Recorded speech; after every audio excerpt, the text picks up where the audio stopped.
ही गोष्ट आहे कुसुमपूरच्या गावाची, जी बर्फच्या झाकलेल्या उंच उंच पर्वतांमध्ये वसलेला एक छोटासा शांत आणि खूप सुंदर गाव होता. माहोल खूप सुंदर आणि इथे फिरणाऱ्या प्रत्येक व्यक्तीला ही गोष्ट स्वर्गापेक्षा छोटी नव्हती. वाव यार, हे गाव किती सुंदर आहे. हां, सुंदर तर आहे, पण ही जागा फक्त 1-2 दिवसासाठी ठीक आहे. रोज रोजच्या वाढत्या थंडीमुळे कोण झेलणार? सियाने अगदीच खरं बोललं होतं. खरं तर गोष्ट ही होती की कुसुमपूर कोणतं साधारण गाव नव्हतं. इथे वर्षाच्या 12ही महिने फक्त थंड आणि थंडच असायचं आणि प्रत्येक 5 वर्षानंतर ही थंड वाढतच जायचं. ह्या कारणामुळे कुसुमपूरचं हालत दिवसांदिवस वाढत चालली होती आणि या स्थितीला बदलणार होता मनीष, जो गावचा एक मेहनती आणि आणि प्रसिद्ध वैज्ञानिक होता. उफ, ही थंडी. मी ह्याचं काय करू? काही नाही करू शकत तू भाऊ. माहिती आहे ना, आपल्या गावात वर्षाचे 12 महिने थंडी असते. काही पण कर, पण इकडे काहीच बदलणार नाही आहे. थंडी प्रत्येक वर्षी वाढत जाईल आणि एकदा आपण या थंडीने मरून जाऊ. चल, आता लॅब बंद करण्याची वेळ आली आहे. रोहनचं बोलणं ऐकून मनीष नाराज होतो. कुठे ना कुठे त्याला माहिती होतं की रोहनच्या गोष्टीमध्ये कुठेतरी खरं आहे, पण चुनूतीच्या गोष्टीला हार मानणं हे मनीषला अजिबात मंजूर नव्हतं. त्याला विश्वास होता की आज नाही तर उद्या तो या गावाला थंडीपासून वाचवणार. लोकांना जे बोलायचं असेल बोलू दे, पण मी माझ्या प्रयोगाने या गावाला थंडीने वाचवूनच राहील. मग जसा निर्णय मनीषने घेतला होता, तो दिवस रात्र कुसुमपूरच्या अद्भुत प्रकृतीच्या स्थितीचा अध्ययन करत होता. तो जुने पुस्तके वाचत होता, तर कधी मातीचं परीक्षण करायचा आणि एके दिवशी त्याच्या हातामध्ये असं काहीतरी लागलं ज्याने त्याची कधीच कल्पना नव्हती केली. मनीष, हे काय करत आहेस तू? काही नाही, आपल्या नवीन प्रयोगासाठी शोध करत आहे.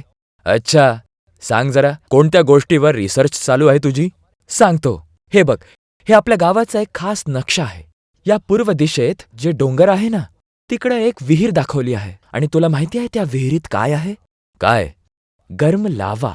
काय? आपल्या एवढ्या थंड्या गावात लावा? हो, मी पण ऐकून हैराण झालो होतो.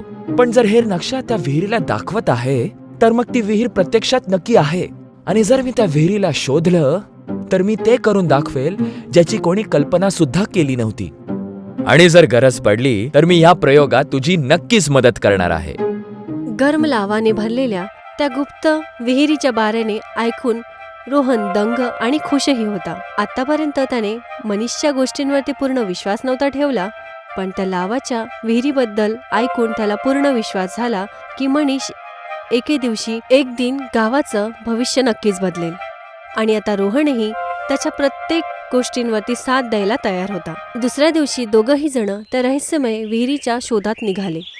मनीषने लॅबमधून खास उपकरण, सेन्सर आणि तापमान मापणाऱ्या गॅजेट कलेक्ट केले आणि रोहनने रस्त्यासाठी गरजेयुक्त सामान बांधलं आणि सकाळच्या हलक्या उन्हामध्ये ते पहाडाच्या रस्त्याने निघून गेले. घनदाट जंगल आणि घसरणारा बर्फ आणि थंडी हवा आणि प्रत्येक रस्त्याच्या मोडवरती बाधा त्याचा वाट बघत होती.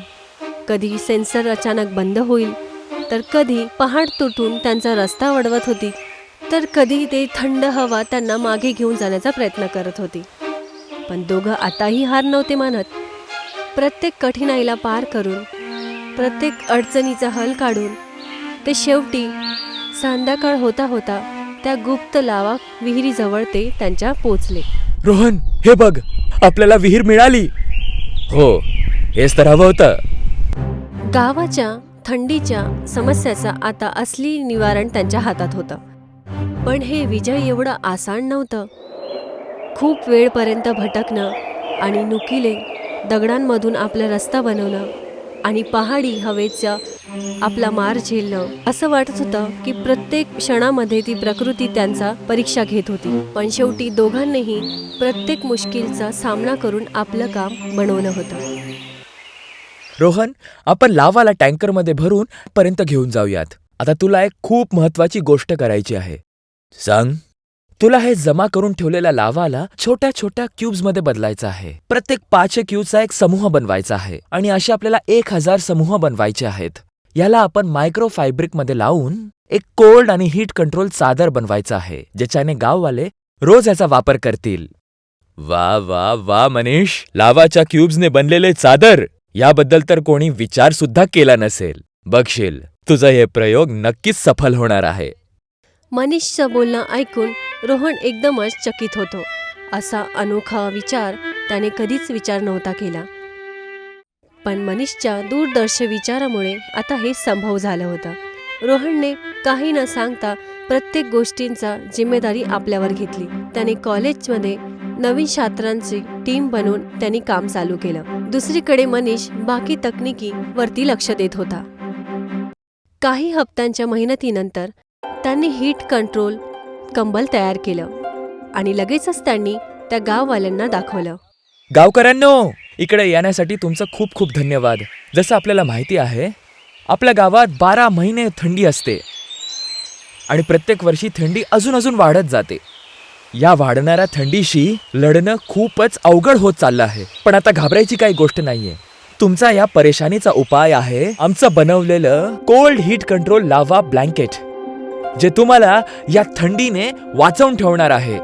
खरंच मनीषच्या ह्या अनोख्या आविष्काराला बघून गावातली लोक दंग झाली. पण जेव्हा त्यांनी या कंबलचा वापर केला, जसं की एक जादूच झाला.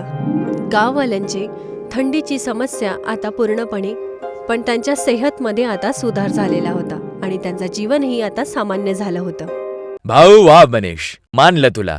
शेवटी तू आपल्या गावकऱ्यांना थंडीने वाचवूनच घेतलंस. आणि हे तुझ्या मदतीशिवाय संभव नव्हतं. मित्र कशासाठी असतात? तसं एक खुशखबरी आहे. आजच आपल्या प्रोफेसरचा फोन आला होता. त्यांनी सांगितलं की तुला सरकारकडून या प्रयोगाच्या सफलतेसाठी पुरस्कार मिळणार आहे आणि लवकरच या ब्लँकेट्सला पूर्ण दुनियेत पोहोचणार आहे. खरंच? अरे यार, मी तर कधी विचार सुद्धा केलं नव्हतं. हे तर खरंच स्वप्नासारखं आहे. स्वप्न नाही, हे खरं आहे.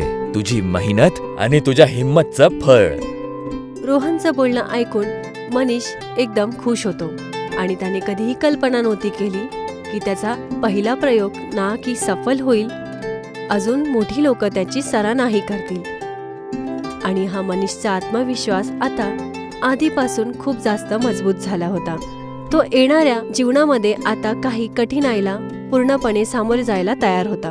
शेवटी मनीषचा हा प्रयोग सफल झाला होता आणि त्याला त्याच्या मेहनतीचा सच्चा इनामही मिळाला. हेच तर असते खऱ्या मेहनत आणि खऱ्या निष्ठाने केलेल्या मेहनतचा परिणाम.